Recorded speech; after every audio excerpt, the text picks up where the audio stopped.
কথা ছিল ইতালি যাওয়ার, তবে দালালরা তুলে দেয় লিবিয়ার মাফিয়াদের হাতে। সেখানে হাতের নখ থেতলে দেয়া থেকে শুরু করে ছুরি ও গ্লাস ভাঙা দিয়ে শরীরে দেয়া হয় 141টি পোঁচ। সেই ছবি স্বজনদের পাঠিয়ে মুক্তিপণ নেওয়া হয় 63 লাখ টাকা। মাদারীপুরের তরুণ সোহেল রানাকে উদ্ধারের পর এসব তথ্য দিয়েছে পিবিআই। লিবিয়া হয়ে অবৈধ পথে ইতালি সহ ইউরোপের নানা দেশে পাঠানোর প্রক্রিয়াটির নাম দালালদের কাছে গেমিং।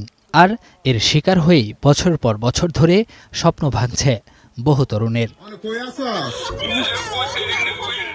তবে স্বপ্নের ইতালি যাওয়া তো দূরের কথা, এই তরুণদের অনেককেই বিক্রি করা হয় লিবিয়ায় মাফিয়াদের কাছে। এরপর চলে ভয়াবহ নির্যাতন। সেই ছবি স্বজনদের পাঠিয়ে দাবি করা হয় মুক্তিপণ। মাফিয়া এক কথা বলছে, তোমরা দালালরে টাকা দিছো না কারে টাকা দিছো এটা আমরা বুঝি না, আমাদের হাতে টাকা দিবা, তুমি এখান থেকে মুক্তি পাইবা। তেমন এক চক্রের হাত থেকেই মাদারীপুরের সোহেল রানাকে ফিরিয়ে এনেছে পিবিআই।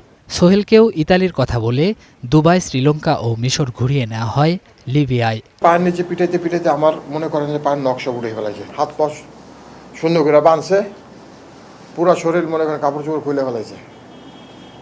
খোলার পরে আমার এই পিঠে 141টা পোঁচ দিয়েছে। চাকু দিয়ে পোঁচানোর পরে ব্লাড বের হয় নাই। পরে ওই যে হাতে ছিল আর গ্লাস, ওই গ্লাস ভেঙ্গা তারপরে আমার পিঠ কাটছে।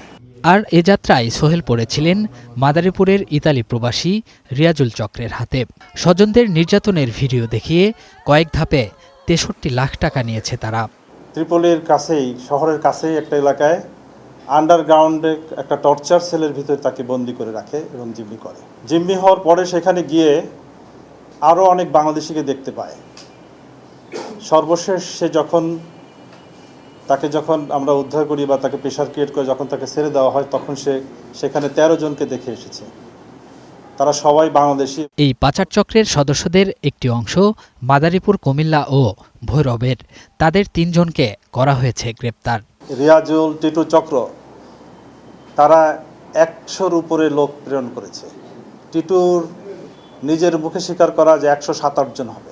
লিবিয়ার ওই মাফিয়া চক্রটির সদস্য 20 জনের মতো। তারা সবাই বাংলাদেশি। এরই মধ্যে কয়েকজনের ব্যাংক হিসাবও জব্দ করেছে পিবিআই।